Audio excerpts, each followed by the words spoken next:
ఆకాశవాణి 2020 ఒక అవలోకనం సంవత్సరాంతపు ప్రత్యేక ధారావాహిక 9వ భాగం క్రీడలకు ఆట విడుపు.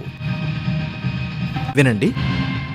క్రీడారంగంలో ఆటగాళ్ల మధ్య పోటీ విజయకాంక్షలతో ముడిపడితే దేశాల మధ్య పోటీ ప్రతిష్టతో పెనవేసుకుంది. ఎన్నో క్రీడలు, మరెందరో ఆటగాళ్లు, ఒక్కొక్కరిది ఒక్కో శైలి, ఒక్కో ఒరవడి. ఏడాది చివర్లో ఆ ప్లేయర్ బాగా ఆడాడు, ఈ ఆట చాలా బాగుంది అని ప్రతిసారి విశ్లేషించుకుంటూ ఉంటాం. కానీ ఈ ఏడాది అందుకు భిన్నంగా ఆటకే ఆట విడుపు ఇచ్చినట్లయింది. కరోనా వైరస్ కోవిడ్-19 మహమ్మారి ప్రపంచాన్ని గతంలో ఎప్పుడూ లేనంతగా సంక్షోభంలోకి నెట్టి అన్ని రంగాల్లానే క్రీడారంగాన్ని తీవ్రంగా ప్రభావితం చేసింది. ప్లేయర్ల ఆట కంటే కోవిడ్ వల్ల రద్దయిన టోర్నీలే ఎక్కువగా ఉన్నాయి. అయినా ఈ ఏడాది క్రీడారంగంలో కీలక పరిణామాలు కొన్ని చోటు చేసుకున్నాయి. ఈ ఏడాది జరగాల్సిన పలు అంతర్జాతీయ క్రీడలు వాయిదా పడ్డం, రద్దవడం వల్ల క్రీడారంగం ఆర్థికంగా లక్షల కోట్ల రూపాయల్ని నష్టపోయింది. ఒక్క ఒలింపిక్స్ వాయిదాతోనే 4 లక్షల కోట్ల రూపాయల పైగా వ్యర్థం అయ్యాయి. ప్రతిష్టాత్మక ఒలింపిక్స్ ఆలస్యమవటం క్రీడా ప్రపంచంలో ఇదే తొలిసారి. కోవిడ్ వల్ల విశ్వ క్రీడల మహోత్సవం వచ్చే ఏడాదికి వాయిదా పడింది. ప్రపంచ యుద్ధాలు జరిగిన సమయంలో ఈ క్రీడలు రద్దయ్యాయి, కానీ ఆలస్యమవ్వడం మాత్రం చరిత్రలో ఇదే మొదటిసారి. We have to postpone the Olympic and Paralympic Games Tokyo 2020 to the year 2021 with the aim to have it there at the latest in summertime 21. స్థానిక క్రీడల్ని, క్రీడాకారులను ప్రోత్సహించడానికి కేంద్ర ప్రభుత్వం ఈ ఏడాది ప్రాధాన్యత ఇచ్చింది. కొత్త సంవత్సరంలో హర్యానాలో జరిగే ఖేలో ఇండియా యూత్ గేమ్స్లో భాగంగా 4 స్వదేశీ క్రీడల్ని చేర్చడానికి కేంద్ర క్రీడా మంత్రిత్వ శాఖ ఇటీవల నిర్ణయించింది. ఖేలో ఇండియా పేరిట స్థానిక సంప్రదాయ క్రీడలకు కూడా ప్రోత్సాహం అందిస్తున్న ప్రభుత్వం మరో 4 క్రీడలను ముందుకు తెచ్చింది. అవి పురాతన యుద్ధ క్రీడ గట్కా, కలరియపట్టు, థాంగ్టా, ఇంకా మల్లఖాంబ. యోగాసనాలకు కూడా ఈసారి ఖేలో ఇండియాలో చోటు దక్కింది. వారసత్వ క్రీడలను సంరక్షించి ప్రోత్సహించడం ప్రభుత్వ ప్రాధాన్యమని క్రీడల శాఖ మంత్రి కిరణ్ రిజిజు చెప్పారు. ఇక దేశంలో 1000 వరకు ఖేలో ఇండియా కేంద్రాలను ప్రారంభించనున్నట్లు కూడా ప్రభుత్వం తాజాగా ప్రకటించింది. రిటైర్డ్ క్రీడాకారుల సేవల్ని దేశంలో క్రీడా స్ఫూర్తి పెంచడానికి ఉపయోగించుకుంటామని మంత్రి తెలిపారు. प्रधानमंत्री नरेंद्र मोदी जी ने खेलो इंडिया का जब अपने सोच में लेकर के इसको उतारने का निर्णय किया और खेलो इंडिया बहुत अच्छा से भारत में एक नया జోష్ पैदा कर रहे हैं. కోవిడ్తో క్రీడారంగం మొత్తం అతలాకుతలమైన క్రీడలు తిరిగి మొదలయ్యాక మాత్రం కొన్ని అరుదైన రికార్డులు నమోదయ్యాయి. భారత టెన్నిస్ స్టార్ సానియా మిర్జా 2018లో మగబిడ్డకు జన్మనిచ్చిన అనంతరం టెన్నిస్ పై మక్కువతో 2020లో జనవరిలో జరిగిన హోబార్ట్ టెన్నిస్ టోర్నీలో ఉక్రెయిన్ క్రీడాకారిణి నదియా కెచ్నోక్ తో కలిసి బరిలోకి దిగింది. దాదాపు 3 ఏళ్ల తర్వాత ఉక్రెయిన్ క్రీడాకారిణితో కలిసి టైటిల్ గెలుచుకున్నారు. ఈ ఏడాది జరిగిన ఏకైక major badminton tourney all England championship. Prakash పడుకునే, పుల్లెల గోపీచంద్ తర్వాత ఈ టైటిల్ ను మరే భారత షట్లర్ గెలవలేకపోయారు. ఈ లోటును భర్తీ చేస్తారని ఆశపెట్టి బరిలోకి దిగిన భారత షట్లర్లు నిరాశపరిచారు. ప్రపంచ మాజీ number 1 Kidambi Srikanth, world championship కాంస్య పతక విజేత సాయి ప్రణీత్, కామన్వెల్త్ పసిడి పతక విజేత పారుపల్లి కశ్యప్, ఒలింపిక్స్ కాంస్య పతక విజేత Saina Nehwal all England championship తొలి రౌండ్లోనే ఓటమి పాలై ఇంటిముఖం పట్టారు. భారత golden girl PV Sindhu quarters దాటి ముందుకు వెళ్లలేకపోయింది.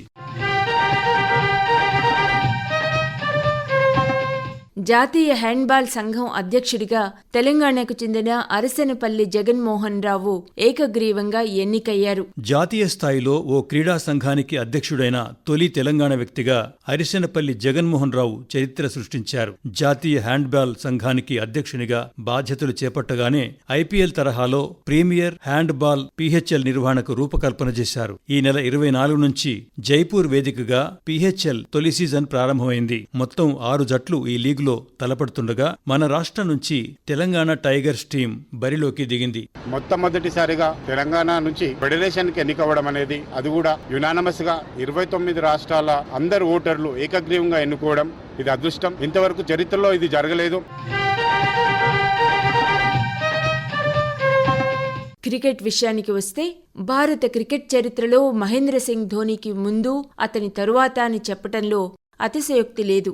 గత ఏడాది ఇంగ్లాండ్లో జరిగిన వరల్డ్ కప్ సెమీస్లో భారత్ ఓటమి పాలైనప్పటి నుంచి అంతర్జాతీయ క్రికెట్కు దూరంగా ఉంటున్న ధోనీ అనూహ్యంగా ఈ ఏడాది ఆగస్టులో ఆటకు వీడ్కోలు ప్రకటించారు. ఐపీఎల్లో మాత్రం ధోనీ వచ్చే ఏడాది కూడా ఆడతారు. 2004లో అంతర్జాతీయ క్రికెట్లోకి అడుగుపెట్టిన ఈ రాంచీ డైనమైట్ 3 ఏళ్లు తిరిగేసరికి భారత T20 పగ్గాలు చేపట్టాడు. అదే ఏడాది పొట్టి ఫార్మాట్లో భారత్కు తొలి వరల్డ్ కప్ అందించడంతో మహీశకం మొదలైంది. స్వల్ప వ్యవధిలోనే 3 ఫార్మాట్లకు కెప్టెన్ అయి అప్పటి వరకు టీమిండియా అసాధ్యమనుకున్న విజయాలను సుసాధ్యం చేశాడు. స్వదేశంలో 2011లో జరిగిన ఐసీసీ వన్డే వరల్డ్ కప్ ను భారత్ కు అందించి కెప్టెన్ గా తనకు తిరుగులేదని రుజువు చేశాడు. మొత్తంగా దేశానికి 2 వరల్డ్ కప్లు అందించిన ఏకైక కెప్టెన్ గా ఘనత సాధించాడు. ధోనీ ప్రతిభను గుర్తించి కేంద్ర ప్రభుత్వం 2007లో రాజీవ్ ఖేల్ రత్న, 2014లో పద్మశ్రీ, 2018లో పద్మభూషణ్ పురస్కారాలిచ్చి సత్కరించింది.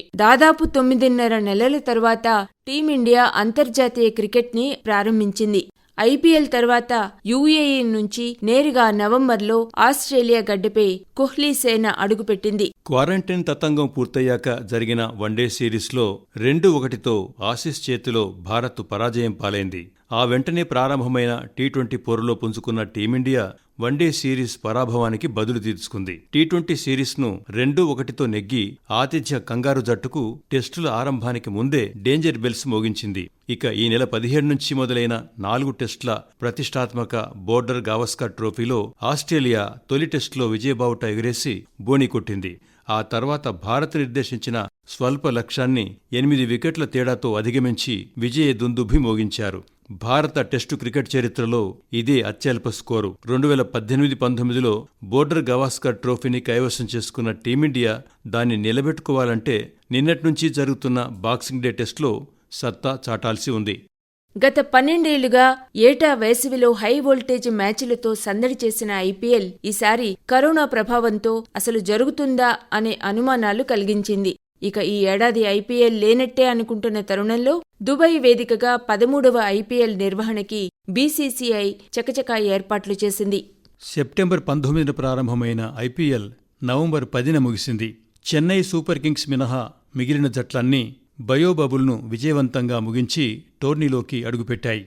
ఈసారి ఐపీఎల్లో ప్రముఖంగా చెప్పుకోవాల్సింది చెన్నై సూపర్ కింగ్స్ గురించి. టోర్నీ ఆరంభానికి ముందు బయోబబుల్లో ఉండలేక ఆ జట్టు ప్రధాన batsman, vice captain Suresh Raina, spinner Harbhajan Singh అనూహ్య రీతిలో టీంను వీడి భారత్ చేరారు. దీంతో పాటు టోర్నీకి ముందు జట్టులోని కొందరు ఆటగాళ్లకు కరోనా సోకడంతో చెన్నై ఆత్మస్థైర్యం దెబ్బతింది. దీంతో లీగ్ చరిత్రలోనే తొలిసారిగా సెమీస్ చేరకుండా టోర్నీ నుంచి చెన్నై నిష్క్రమించింది. మరోవైపు ముంబై ఏ జట్టుకు సాధ్యం కాని రీతిలో వరుసగా రెండోసారి, మొత్తంగా 5వ ట్రోఫీని నెగ్గి చరిత్ర సృష్టించింది. ముంబై ఈ 5 ట్రోఫీలను రోహిత్ సారథ్యంలోనే నెగ్గడం విశేషం. And all season long, the Mumbai Indians have been head and shoulders above every other team. And now the defending champions are champions once again of Dream 11 IPL 2020. 5 IPL titles for the Mumbai Indians, champions of Dream 11 IPL 2020.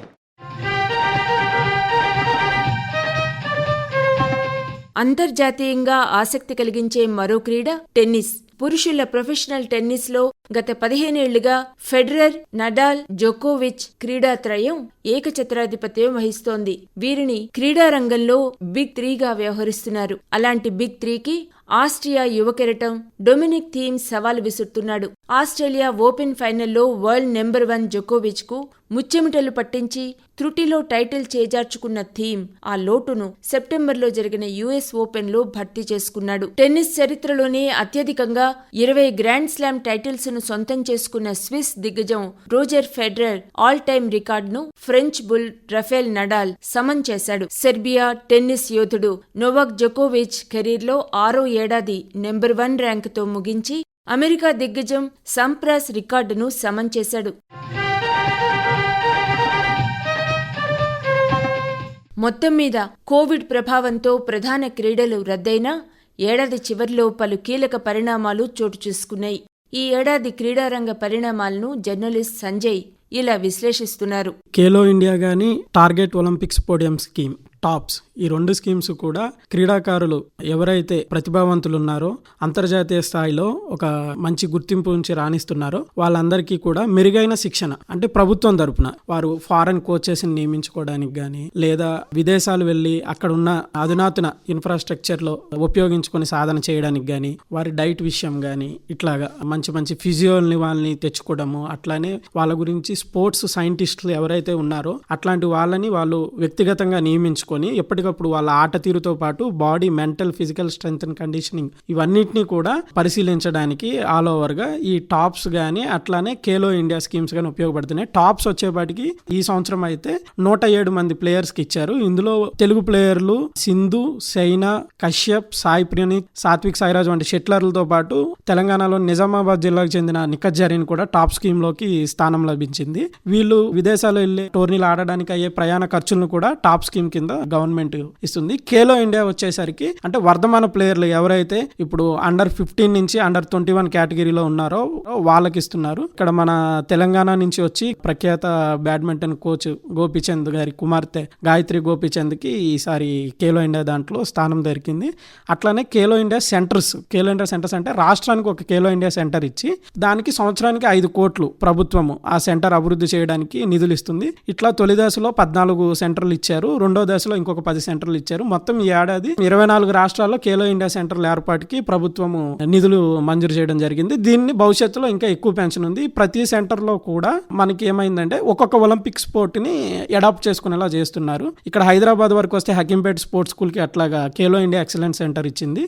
Andhra Pradesh కి వచ్చేపాటికి YSR Kadapa sports school కి ఇచ్చింది. ఈ ఏడాది నుంచి వరుసగా వచ్చే 4 ఏళ్ల పాటు సంవత్సరానికి 5 కోట్లు ఇవ్వనుంది ఈ 2 సెంటర్లకి. వాస్తవానికి కోవిడ్తో ఈ సంవత్సరం జరగాల్సిన ప్రధాన టోర్నీలన్నీ దాదాపు రద్దు అవడం, వాయిదా పడడం జరిగింది. దీంతో క్రీడాకారుల సాధనకు అవరోధం ఏర్పడింది. దీన్ని క్రీడాకారులు సాధ్యమైనంత వరకు అంటే కేంద్ర క్రీడా మంత్రిత్వ శాఖ గానీ అట్లానే స్పోర్ట్స్ అథారిటీ ఆఫ్ ఇండియా గానీ రాష్ట్ర క్రీడా మంత్రిత్వ శాఖలు గానీ వాళ్ళ యొక్క కోచెస్ తో వర్చువల్ ఆన్లైన్ క్లాసుల్లో వాళ్ళు డే టు డే అంటే వాళ్ళ ఫిట్నెస్ కాపాడడానికి సాధన చేయడం జరిగింది. 2 నెలల కిందటి వరకు ఓన్లీ ఫిట్నెస్ మీదే వాళ్ళు కాన్సన్ట్రేషన్ చేశారు. ప్రస్తుతం అయితే కేంద్ర ప్రభుత్వం అవకాశం ఇచ్చింది. స్టేడియంస్ ఓపెన్ చేసి ప్లేయర్స్ ప్రాక్టీస్ ని పునరుద్ధరించమని చెప్పడంతో ప్లేయర్స్ అందరూ కూడా ఇప్పుడు స్టేడియాల బాట పట్టారు. ఖచ్చితంగా మనకి జనవరి, ఫిబ్రవరిలో బ్యాడ్మింటన్ వచ్చి వరల్డ్ టూర్ ఫైనల్స్ జరగనుంది. ఇందులో సింధు, కశ్యప్, కిడాంబి శ్రీకాంత్, సైనా, సాయి ప్రణీత్ ఇట్లాగా మన అగ్రశ్రేణి షట్లర్లందరూ వారి అదృష్టాన్ని పరీక్షించుకోవడానికి కఠోరంగా సాధన చేస్తున్నారు. అట్లానే టెన్నిస్ వచ్చేసరికి ఆస్ట్రేలియన్ ఓపెన్ కూడా జరగడానికి దాదాపు ఆస్ట్రేలియా ప్రభుత్వాన్ని చర్యలు తీసుకుంటుంది. కాబట్టి మన భారతీయ ప్లేయర్లు ఎవరు లేకపోయినా సరే టెన్నిస్ కూడా పునర్ప్రారంభానికి రంగం సిద్ధమైంది. ఇక క్రికెట్ విషయానికి వస్తే గనక బీసీసీఐ ఆల్రెడీ గత నెలలో ఐఎస్ఎల్ ఇండియన్ సూపర్ లీగ్ ని సక్సెస్ఫుల్ గా ఆఫ్టర్ కరోనా తర్వాత లీగ్ ఇండియాలోనే చేయడం మొదలు పెట్టింది. సో ఆ ప్రేరణతో బీసీసీఐ కూడా దేశవాళీ క్రికెట్ పోటీలను పునరుద్ధరించడానికి నిర్ణయం తీసుకుంది. జనవరి 10 నుంచి జనవరి 30 వరకు సయ్యద్ ముస్తక్ అలీ T20 టోర్నమెంట్ ని నిర్వహించడానికి ప్రణాళికలు సిద్ధం చేస్తుంది. సో మన హైదరాబాద్ టీమ్ తో పాటు ఆంధ్ర టీం కూడా వాళ్ళకి కేటాయించిన బయోబబుల్లోకి వెళ్ళనున్నారు జనవరి 2 నుంచి. తెలంగాణ ప్రభుత్వానికి వచ్చేసరికి స్పోర్ట్స్ పాలసీ మీద కాన్సన్ట్రేషన్ చేసింది. సో దేశంలోనే ఒక అత్యున్నతమైన స్పోర్ట్స్ పాలసీని రూపొందించాలని ఆల్రెడీ కేబినెట్ సబ్ కమిటీ నియమించింది. ఇప్పుడున్న స్పోర్ట్స్ ఇన్ఫ్రాస్ట్రక్చర్ సరిపోవడం లేదని భావించి కొత్తగా ఒక 100 ఎకరాల్లో హకీంపేటలో పెద్ద స్పోర్ట్స్ సిటీ లాంటిది డెవలప్ చేయాలని ప్లాన్ చేస్తున్నారు. కోవిడ్ మహమ్మారి సమయంలో కూడా క్రీడా జగత్తు తమ క్రీడా స్ఫూర్తిని విడిచిపెట్టలేదు. 2021 అవలోకనం ధారావాహికలో రేపటి 10వ భాగంలో సంక్షేమ కార్యక్రమాల అమలు తీరును సమీక్షిద్దాం. అంతవరకు సెలవు, నమస్కారం. 2021 అవలోకనం సంవత్సరాంతపు ప్రత్యేక ధారావాహిక 9వ భాగం క్రీడలకు ఆట విడుపు మీరింతవరకు విన్నారు.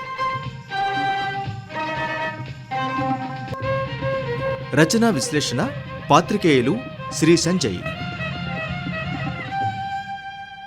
ఈ కార్యక్రమం ఆకాశవాణి హైదరాబాద్ కేంద్రం ప్రాంతీయ వార్తా విభాగ సమర్పణ.